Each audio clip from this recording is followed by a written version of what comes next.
Namaste. I, Simran Kaushal, welcome you all in today's episode of FRP on Hot Seat, only on Bharata First. Every week, our Bharata First team holds big picture quizzes. These big picture quizzes are based upon the informative posts and the weekly big pictures. You can actively participate in the big picture quizzes using the Bharata First application or using the Bharata First Knowledge Center website. The links and details are provided in the description box below. The big picture entry timings are from 7 p.m. to 7 a.m. The big picture, the winners from our daily quizzes participate in the mega quiz, which happens at every Saturday at 12 p.m. The ultimate winner from mega quiz joins us on the show on big picture on FRP on hot seat. Presenting everyone, this week's mega quiz winner, Sajal Joshi from Indore, who is avid follower of sports and world history. Namaste, Sajal.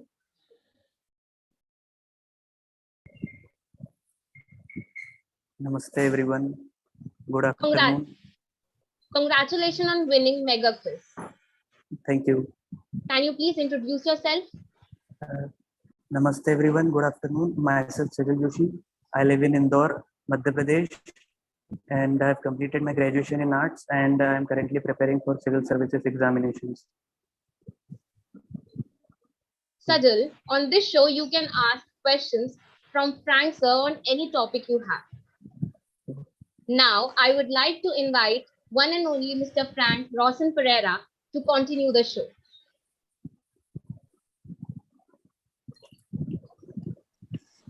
Hello, good afternoon. Happy Sunday, everyone. Namaste, Sajal. Good afternoon. Congratulations on winning the Thank mega you. quiz. Very well done. How was Thank the you. quiz? Thank you, sir. Difficult, easy? Yeah. Actually, it was not easy, but I found myself lucky actually. Acha, lucky. Lucky, why? Actually, I found that the questions which was asked to me were a bit easy as compared to others.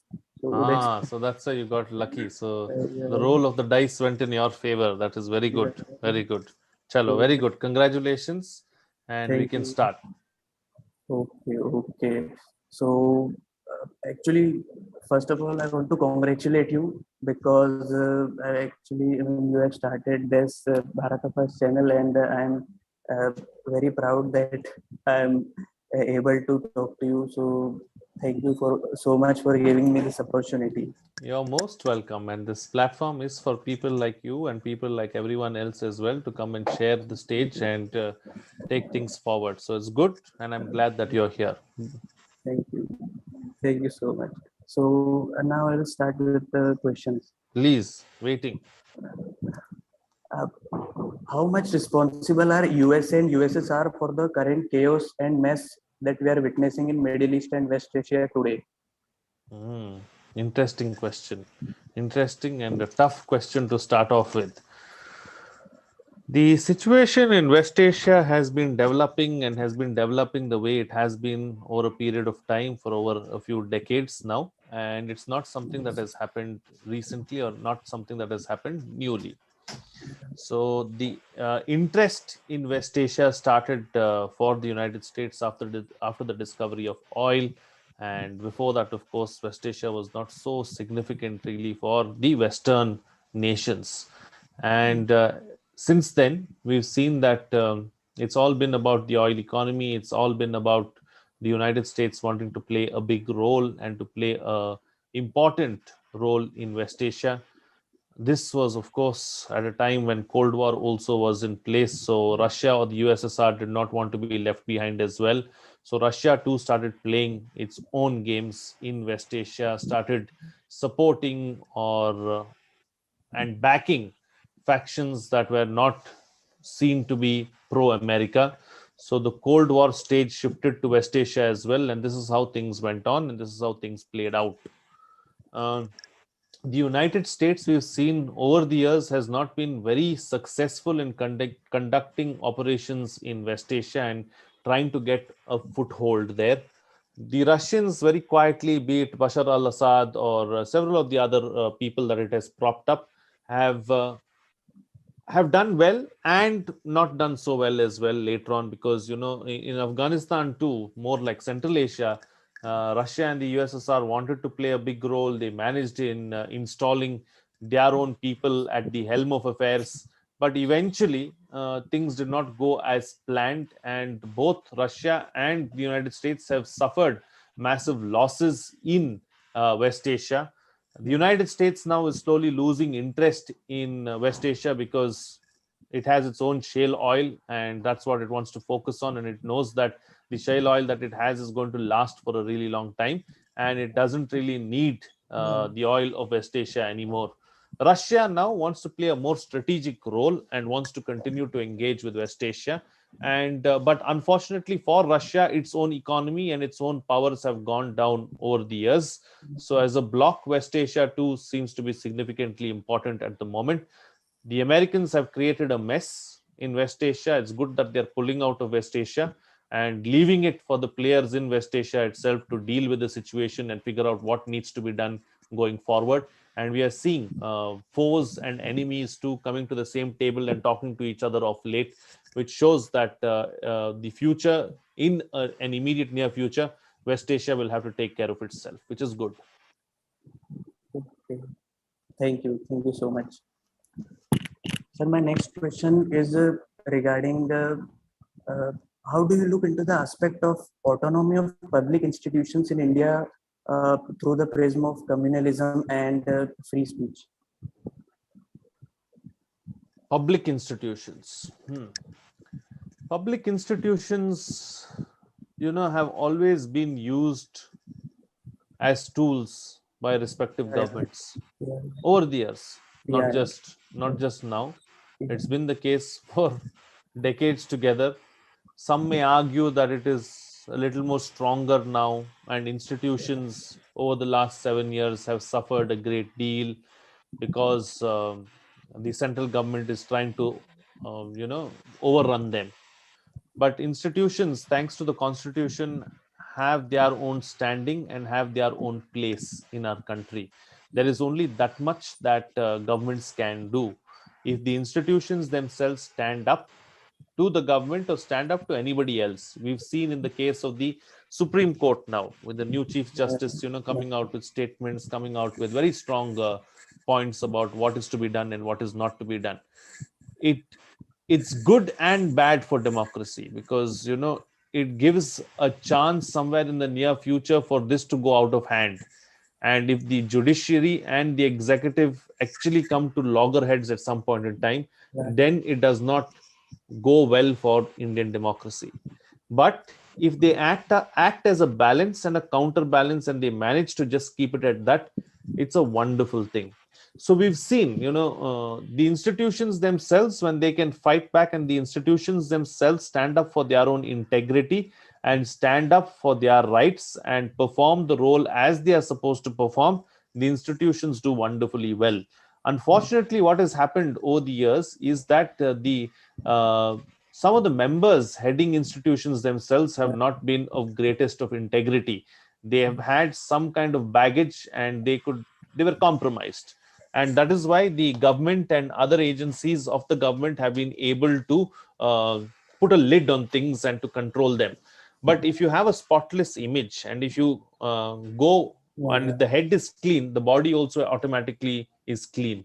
So that is the case with institutions. So institutions are tools that are used by the government, but if the institutions themselves don't bend and the head is clean, then it's difficult for the government also to go beyond a point.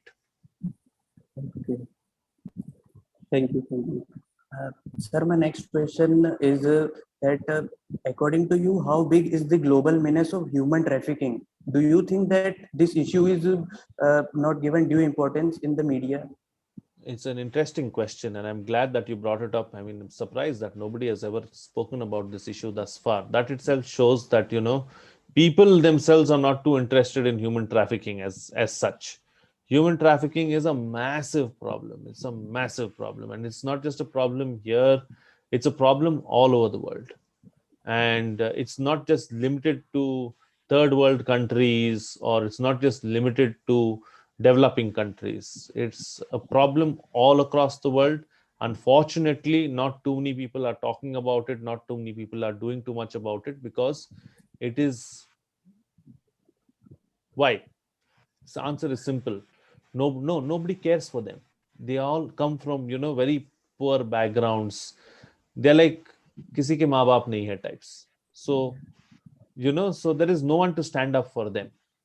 And what do you do when a father sells his daughter for 5,000 rupees? So it stems down to, a situation of being in poverty. It stems down to being in a situation where you don't have food to eat, and then you have to resort to such tactics and resort to such things. And people at all levels are connected. It's a very ugly world. It's very difficult to take care of. It can be taken care of if we have the political will, and if we have the right kind of uh, police personnel who want to do their jobs.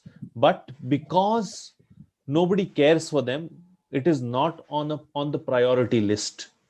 There are so many other things that come before human trafficking, but their lives, for prostitution, for begging, for whatnot, human trafficking. Even recently, we've seen bonded labor, even in India. Yes. In today's day and age, we've seen cases of bonded labor, we've seen cases of child labor as well. So many times we've seen, when we go out, outside the cities, go to a dhaba, or when we stop for food somewhere, when you're traveling, there's a small boy running around and doing something. So all these are serious problems. They continue to exist in today's day and age. And unfortunately, I don't see anyone coming out with a solution to this problem right now, because the kind of people that are involved in human trafficking, child labor, and all these other issues uh, come from a very downtrodden part of society, and nobody cares too much for them. That is the real problem, and that is the real issue. Thankfully, there are some, NGOs, there are some good Samaritans who are doing their job and trying to sort out the problem and trying to take care of it. But a larger consensus is needed to deal with this problem, which I don't see coming anytime in the near future. It's very sad, but that's the Yeah, reality. that's right. So thank you. And now I will move to actually Tokyo Olympics are about to begin. So according to you, what do you think that actually the performance of Indian contingent has been abysmally poor over the years? So according to you, what are the reasons and what can be done to improve our performance in Olympics? The thing, yes, our performance has been poor, but it's not like it has not been good at some times. It has been decent. Like, Yeah, for instance, especially hockey, we've done wonderfully well at the Olympics. We've done wonderfully well. But sport is such a thing that it evolves quickly, it changes quickly. And for us, it's a systemic problem. yeah, Hockey, we were so good. Others evolved and brought in ways and methods to outdo us, and our game continued to be the same and still continues to be the same, where we keep the ball with us all the time, dribbling. There is no quick passing, there is no quick movement of the ball, and that's why we don't do well. We still look at that one player, oh my god, that playmaker who can go and dribble through from this end, from this D to the other D, and then go and score a goal. But hockey has evolved. So have other sports. We've been excellent at kabaddi, world champions multiple times. Look at the Iranians now. They're gone past us in a game where the Iran didn't even know how to play and didn't even know anything about. Of course, kabaddi is not in the Olympics, but I'm just giving you an example, right? So unfortunately, we reach a level and we continue to be at that level. We don't look at progressing. Whereas all the other countries look at progressing and come back and go past us. Sports infrastructure, thankfully, due to this Khelo India and other aspects, it has improved and it's going in the right direction. We have that javelin thrower. Whoever thought that we can do something in javelin? We have that Neeraj Chopra who's doing well in javelin. We have some athletes who are doing well as well.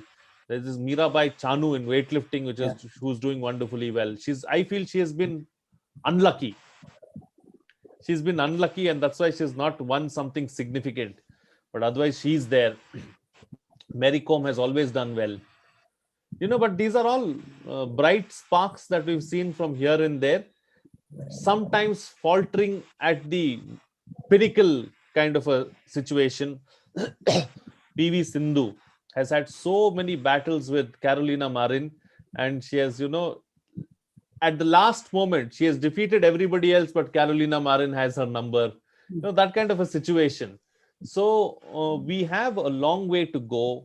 Unfortunately, our genetics also are not with us. We are more of brainy kind of people, less of physical kind of people. So genetics ne bhi saath nahi diya hai kabhi. So it's difficult, and for you to overcome some, that's why we do wonderfully well in cricket, Yeah. because we don't need genetics in cricket. Cricket is a lazy man's game. आराम से खड़े रहो, ball पकड़ो, फेंको, ये करो, वो करो, and we've done well in cricket, because उसमें you don't need too much of strength, too much of energy, and all of that. Of course, now the level of fielding and the level of athleticism and the level of the game itself has gone up. Thankfully, cricket may we've evolved, and evolved because of certain individuals also who have brought in this new energy, who have brought in this new form of cricket. So, but otherwise, if it would have been left up to our old timers, this wouldn't have happened. So, other sports also we are doing significantly well. We are picking up football and other kind of we're still nowhere close to the top. That's another thing altogether. But we shouldn't lose hope.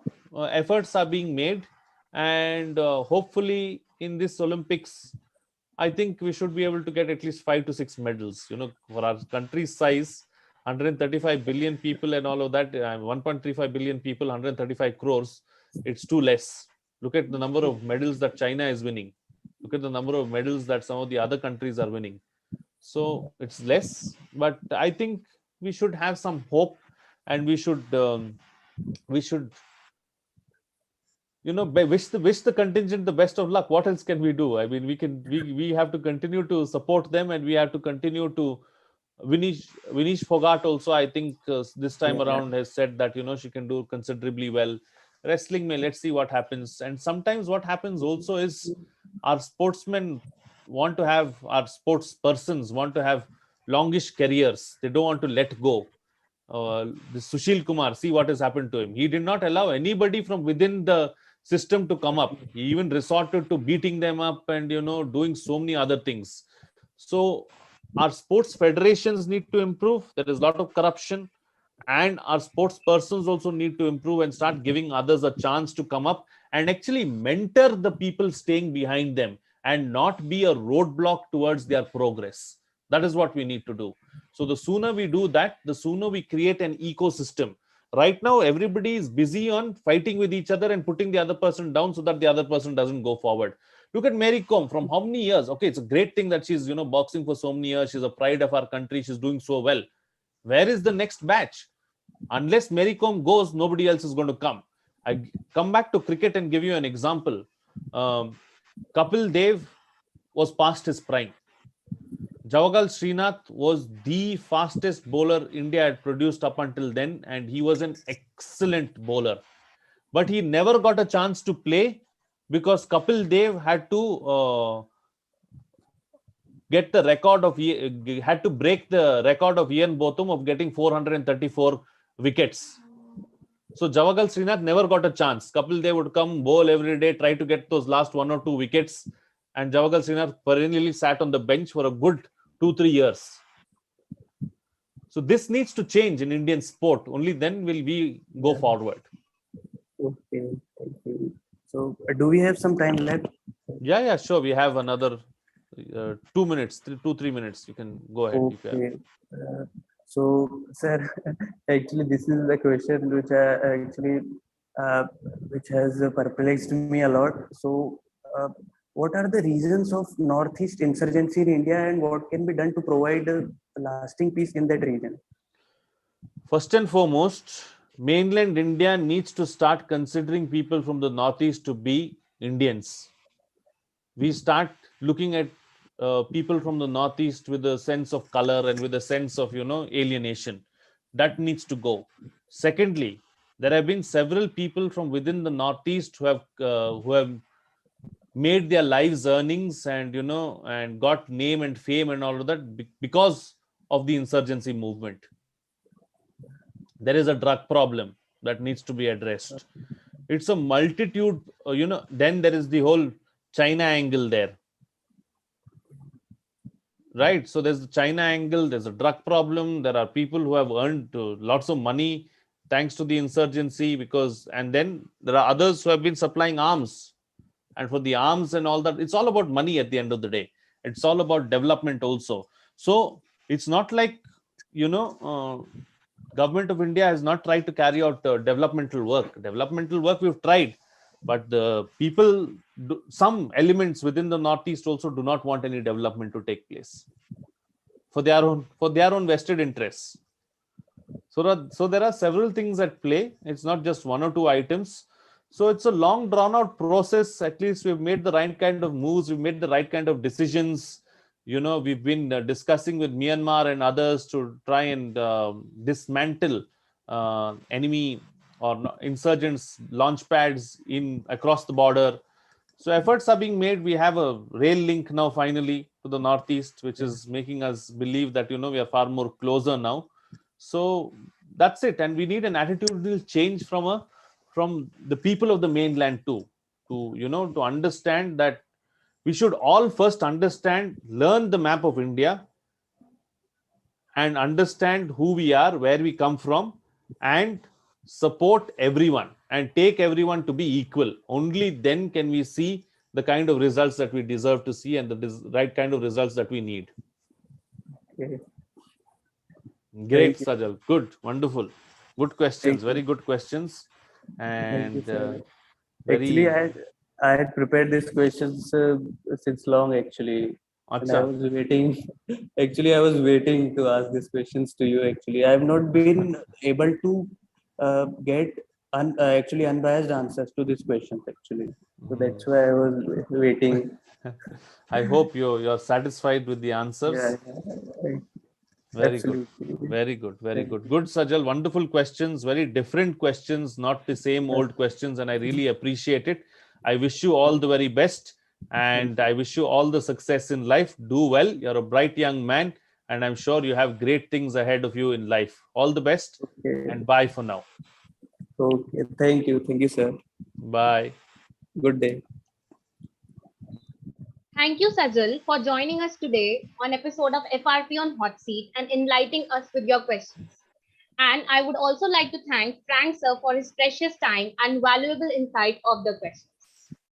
If you are someone who wants to be on the FRP on Hot Seat, then you can begin by participating in the big picture quizzes through our application of Bharata First or Knowledge Center website. If you like what we do at Bharata First and would like to contribute, then you can use our UPI ID, which is provided in the description box below. On this note, it's a wrap up of today's episode of FRP on Hot Seat. Till then, participate and keep winning. Follow us on all social media handles, and we are also on Coup platform. Stay connected. Please like, share, and subscribe to Bharata First for such amazing content. See you soon next week.